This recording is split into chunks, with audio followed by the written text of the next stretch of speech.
ਲੜਕਿਆਂ ਦਾ ਕੈਂਪ ਲੱਗਿਆ ਹੋਇਆ ਸੀ। ਧੜੇ ਤੇ ਗਰੁੱਪ ਬਣ ਗਏ ਸਨ।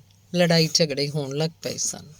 ਇੱਕ ਵਾਰੀ ਸੜਕ 'ਤੇ ਜਾਂਦਿਆਂ ਆਪਸ ਵਿੱਚ ਖੈਬੜ ਰਹੇ ਸਨ। ਇੱਕ ਗੱਡਾ ਆ ਰਿਹਾ ਸੀ ਜਿਸ 'ਚ ਇਹਨਾਂ ਲੜਕਿਆਂ ਦੇ ਕੈਂਪ ਲਈ ਸਬਜ਼ੀਆਂ ਤੇ ਰਾਸ਼ਨ ਲੱਦਿਆ ਹੋਇਆ ਸੀ। ਗੱਡੇ ਦਾ ਇੱਕ ਪਹੀਆ ਸੜਕ ਦੇ ਕੱਚੇ ਪਾਸੇ ਧੱਸ ਗਿਆ ਸੀ। ਇਹ ਵੇਖ ਕੇ ਲੜਕੇ ਆਪਣੇ ਝਗੜੇ ਭੁੱਲ ਗਏ। ਸਹੁਰੇ ਲੱਗ ਗਏ। ਜ਼ੋਰ ਨਾਲ ਗੱਡਾ ਕੱਢ ਕੇ ਧੱਕੇ ਲੈ ਆਏ।